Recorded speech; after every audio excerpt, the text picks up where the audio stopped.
임플란트란 이가 빠진 부위의 턱뼈에 금속 나사를 심어 원래 치아에 심는 기능뿐만 아니라 미용상의 면도 회복시켜주는 치과 치료인데요. 현재 상실된 치아를 치료할 때 가장 먼저 고려되는 방식으로 씹는 힘이 자연 치아와 비슷해서 제2의 영구치라고 평가받고 있습니다. 매식체를 잇몸뼈에 식립하는 1차 수술과 골 유착 기간이 지난 후 지대주를 올려주는 2차 수술의 과정을 거치는 게 일반적인 과정입니다. 임플란트 수술은 준비 과정부터 완료까지 오랜 시간이 걸리는 치료입니다. 이 과정이 힘들어 사실 치료를 차일피일 미루는 사람들도 적지 않은데요. 특히 사회생활을 시작하는 20, 30대 젊은 층은 시간을 내기 힘들어 치료에 어려움을 겪는 경우가 많습니다. 하지만 최근 손상된 치아를 뺀 후 즉시 임플란트를 수술하는 당일 임플란트 수술이 진행되어 시간적 부담을 느끼는 사람들에게 많은 관심을 받고 있습니다.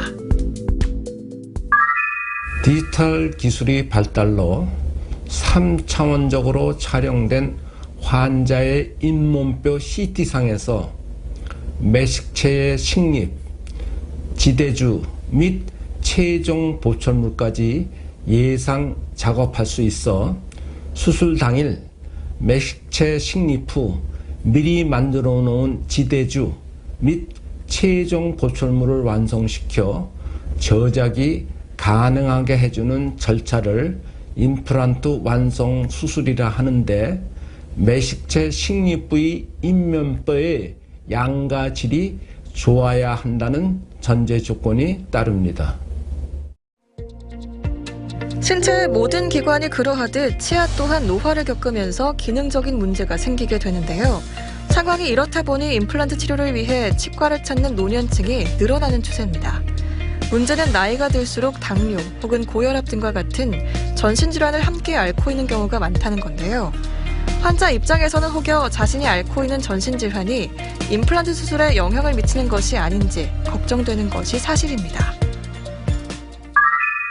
예, 영향을 미칠 수 있습니다. 고혈압은 임플란트 매식체의 골 유착에는 영향을 미치지 않지만 수술 시 스트레스에 의한 혈압 상승이 예기치 않은 사고가 일어날 수 있으므로 고혈압 환자, 특히 수축기 압력이 160mm/Hg 이상, 이완기 압력이 95 이상의 경우에는 내과의와 충분한 상의가 필요합니다.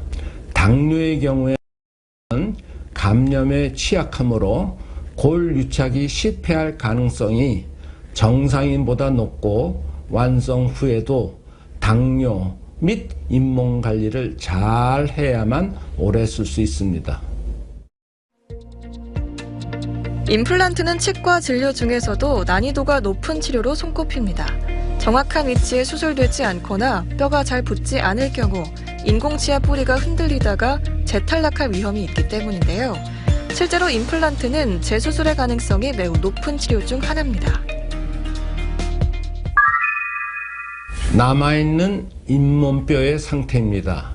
양과 질이 충분하다면 문제 발생이 없지만, 그렇지 않게 되면 중요한 해부학적 구조물, 예로 하치조 신경 손상에 의한 감각 이상, 상악동 점막 손상에 의한 상악 동염 등을 유발할 수 있습니다.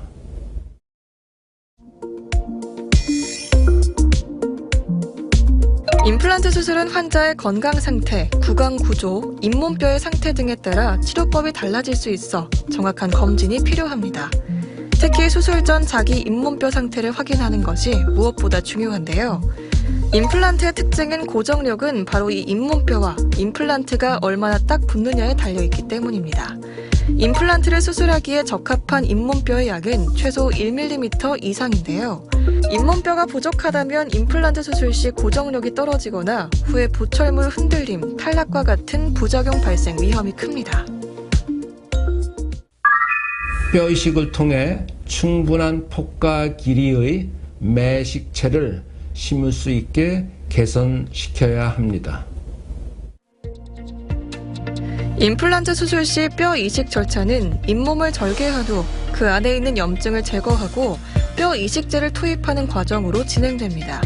이후 잇몸을 봉합한 후 약 3개월에서 6개월 후에 뼈가 완전히 굳었을 때 임플란트 수술을 하게 되는데요. 뼈 이식은 마취하고 진행하기 때문에 일반적으로 통증이 없지만 간혹 뼈 이식 도중 또는 뼈 이식을 마치고 통증이 나타나는 경우도 있습니다.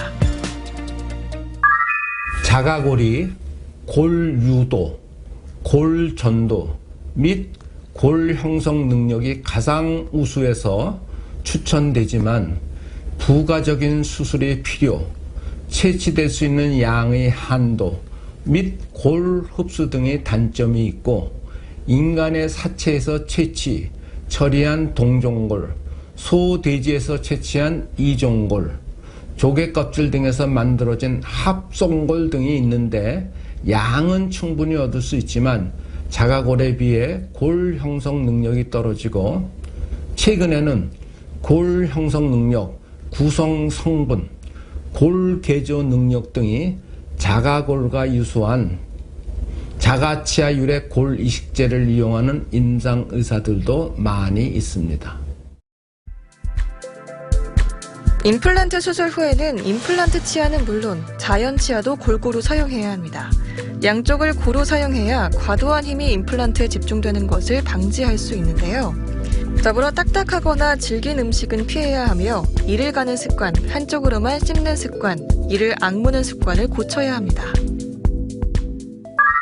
지난번 방송에서 이야기하였듯이 자연 치아와 비교하여 접합 상피의 박테리아 침범에 대한 저항의 저하 및 치주인대가 없으므로 정기적 검사와 철저한 잇몸 관리가 제일 중요합니다.